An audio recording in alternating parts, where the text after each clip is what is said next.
Last finishing এ আমার মা কি করলো, যে বাসার কাজের ছেলের সাথে আমার মা সময় দিতে থাকে। ওই ছেলের সাথে হাসি ঠাট্টা সারাক্ষণই করে। কাজকর্ম ওই ছেলে খুব কমই করে, বেশি সময় আমার মার সাথে সময় দেয়, মার সাথে কথা বলে, মার বেডরুমে যায়। আমি দেখি কিন্তু কিছু বলতে পারি না, কারণ বলার মুখ আমার নাই। যদি আমি কিছু বলতে যাই তখন আমার মা বলবে আমি যদি এগুলা করি তোর বাবার অবহেলার জন্য করেছি। কারণ আমার বাবাই দোষী। আমার বাবা আজকে আমার মাকে এই পর্যায়ে নিয়ে আসছে। আজকে আমার মা কাজের ছেলের সাথে কথা বলে, কাজের ছেলের সাথে সময় দেয়, কাজের ছেলের সাথে আমার মা চাহিদা পূরণ করে। এটা আমার কাছে মেয়ে হিসেবে লজ্জিত, কিন্তু কিছু করার নাই। আর আমি দেখেও চুপচাপ থাকি, বলতে পারি না। কারণ আমার মাকে এখন আমি কিছু বললেই আমার মা বলবে তোর বাবার জন্য আজকে এই পরিণতি, তোর বাবার জন্য আজকে আমি এই পর্যায়ে আসছি। তো তখন আমি মাকে কিছু বলতে পারবো না, কারণ আসলেই আমি ভেবে চিন্তে দেখলাম যে দোষটা আমার বাবার। কারণ আমার বাবাই আমার মাকে এই পর্যন্ত নিয়ে আসছে। তো আর কি করব বলেন, কিছু করার নাই। যাক, আমার মা আমার বাবা যা করতেছে ভালোই করতেছে। আমার বাবা শুধু টাকা টাকা করে। আমার বাবা যখন মারা যাবে তখন কি আমার বাবা টাকা পয়সা নিয়ে যাবে? নিবে না। তো আল্লাহ আমার বাবাকে যতটুকু দিচ্ছে তাতেই আমরা সন্তুষ্ট। যাই পরিমাণে আছে তা নিয়ে আমি মা বাবা খুব সুখেই থাকতে পারবো। কিন্তু আমার বাবা সেটা বুঝে না। আমার বাবা না বুঝে টাকার পিছনে খালি ছুটে। এত টাকা টাকা করে যে টাকার পিছনে ছুটতে ছুটতে তার যে বাসায় একটা বউ আছে, একটা মেয়ে আছে, আমার বাবা সেই ইয়াটাও করে না। আমাদের প্রতি কোনো ইয়া নাই, আমাদের দিকে তাকায় না। আমি যে একটা মেয়ে, আমাকেও ভালো মন্দ জিগায় না, কেমন আছে খবর। আমার বাবা কখনোই করে না। আমার বাবা সকালে চলে যায়, রাত্রে আসে 12টা-1টা বাজে। আমি এই একটা বড় লোকের মেয়ে, আমার বাবার খুব টাকা পয়সা আছে, তারপরেও আমার বাবা টাকার পিছনেই ছুটে। মাকে সেই মতো সময় দিতে পারে না, মার সাথে ভালোভাবে কথা বলে না, মাকে নিয়ে কোথাও ঘুরতেও যায় না। তো বাবা অবহেলা করতে করতে মা এরকম পর্যায়ে আসছে যা মেয়ে হয়ে বলতে চাচ্ছি না, তারপরেও বলা লাগে। বাবা মার কথা তো। আর বাবা এমনই একটা মানুষ, সে শুধু টাকা চিনে। আমি তার একটা মেয়ে বা আমার মা আছে, তার আমাদের প্রতি পূর্ণ আগ্রহ নাই, শুধু টাকা টাকা টাকা। আর যে পরিমাণে টাকা আমার বাবার কাছে আছে বা বাড়ি আছে, আশা করি আল্লাহর রহমতে ওইটা দিয়ে আমাদের সারা জীবন চলে যাবে। কিন্তু আমার বাবা টাকা ছাড়া কিছু বোঝে না, শুধু টাকার পিছনে দৌড়ায়। এরকম করতে করতে প্রায় ছোট থেকে দেখে আসছি, এতটুক বড় হয়েছি, দেখতে দেখতেই আসছি। এখন লাস্ট ফিনিশিং এ আমার মা কি করলো, যে বাসার কাজের ছেলের সাথে আমার মা সময় দিতে থাকে। ওই ছেলের সাথে হাসি ঠাট্টা সারাক্ষণই করে। কাজকর্ম ওই ছেলে খুব কমই করে, বেশি সময় আমার মার সাথে সময় দেয়, মার সাথে কথা বলে, মার বেডরুমে যায়। আমি দেখি কিন্তু কিছু বলতে পারি না, কারণ বলার মুখ আমার নাই। যদি আমি কিছু বলতে যাই তখন আমার মা বলবে আমি যদি এগুলা করি তোর বাবার অবহেলার জন্য করেছি। কারণ আমার বাবাই দোষী। আমার বাবা আজকে আমার মাকে এই পর্যায়ে নিয়ে আসছে। আজকে আমার মা কাজের ছেলের সাথে কথা বলে, কাজের ছেলের সাথে সময় দেয়, কাজের ছেলের সাথে আমার মা চাহিদা পূরণ করে। এটা আমার কাছে মেয়ে হিসেবে লজ্জিত, কিন্তু কিছু করার নাই। আর আমি দেখেও চুপচাপ থাকি, বলতে পারি না।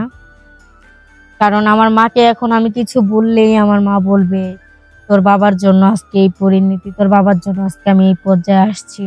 তো তখন আমি মাকে কিছু বলতে পারবো না, কারণ আসলেই আমি ভেবে চিন্তে দেখলাম যে দোষটা আমার বাবার। কারণ আমার বাবাই আমার মাকে এই পর্যন্ত নিয়ে আসছে। তো আর কি করব বলেন, কিছু করার নাই। যাক, আমার বাবা যা করতেছে ভালোই করতেছে। আমার বাবা শুধু টাকা টাকা করে। আমার বাবা যখন মারা যাবে তখন কি আমার বাবা টাকা পয়সা নিয়ে যাবে? নিবে না। তো আল্লাহ আমার বাবাকে যতটুকু দিচ্ছে তাতেই আমরা সন্তুষ্ট। যাই পরিমাণে আছে তা নিয়ে আমি মা বাবা খুব সুখেই থাকতে পারবো। কিন্তু আমার বাবা সেটা বুঝে না। আমার বাবা না বুঝে টাকার পিছনে খালি ছুটে। এত টাকা টাকা করে যে টাকার পিছনে ছুটতে ছুটতে তার যে বাসায় একটা বউ আছে, একটা মেয়ে আছে, আমার বাবা সেই ইয়াটাও করে না, আমাদের প্রতি কোনো মানে হ্যাঁ ইয়া নাই, আমাদের দিকে তাকায় না। আমি যে একটা মেয়ে, আমাকেও ভালো মন্দ জিগায় না, কেমন আছো খবর। আমার বাবা কখনোই করে না। আমার বাবা সকালে চলে যায়, রাত্রে আসে 12টা 1টা বাজে, আইসা খাওয়া দাওয়া করে নিজের মতো শুয়ে থাকে, একটাবারও জিজ্ঞেস করে না যে আমার মেয়ে কেমন আছে বা তুমি কেমন আছো। এখন মা যা করতেছে সেটা তো আমার দেখতে হবে, আমি কিছু বলতেও পারবো না। আর বাবা যদি কিছু বলতে যায়, বাবাও পারবে না, কারণ বাবার অবহেলায় আজকে আমার মা এতটা খারাপ হয়ে গেছে। তো আশা করি আমার মার মতো কেউ ভুল করবেন না। আমার বাবা ভুল করছে, সেজন্য আমার মাও ভুল করবে, এটা ঠিক না। তো সবার মার উদ্দেশ্যেই বলতেছি, দেখেন হয়তোবা বাবা কাজ করে, টাকা ইনকাম করে আপনার মার জন্য, তার সন্তানের জন্য। আমার বাবা তো ওই টাকা অন্য কাউকে দিবে না, দিলে সংসারের জন্যই করতেছে। তো প্রত্যেকটা মার কাছে অনুরোধ, বাবারা যদি ভুল পথে পা দেয়, চেষ্টা করবেন ভুল থেকে শুধরাই নিয়ে আসতে। অন্তত কোনো মা এরকম ধরনের ভুল করবেন না যেটা আমার মা করছে।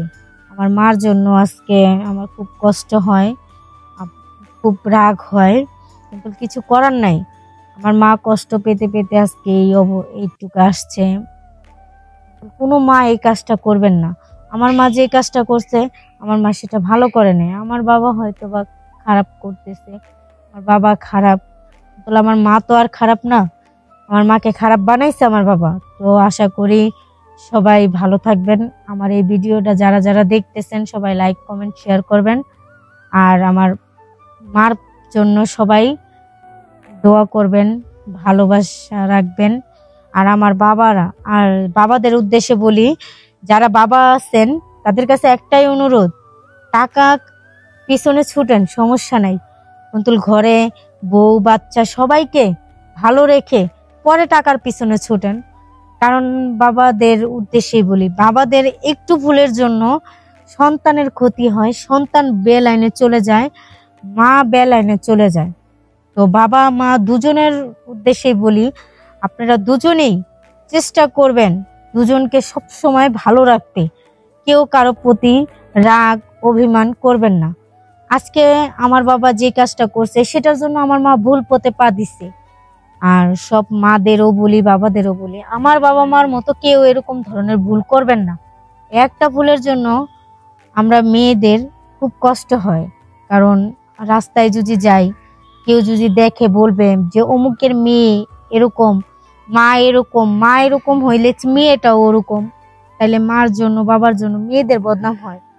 আর সবাইকে বলি, মা বাবার প্রতি শ্রদ্ধা রাখবেন, সম্মান রাখবেন। আমি যেমন দেখেন আমার মা এত কিছু করার পরও আমি মাকে সম্মান করি, ভালোবাসি, মার প্রতি শ্রদ্ধা আছে। তো সবার উদ্দেশ্যে বলি, মা বাবাকে কখনো ভুল বুঝবেন না, মা বাবা ভুল করলে ভুলটা শুধরানোর চেষ্টা করাই দিবেন। আমি এইটুকুই বলছি। আর সবাই ভালো থাকেন, আল্লাহ হাফেজ। আর আমার জন্য সবাই দোয়া করবেন।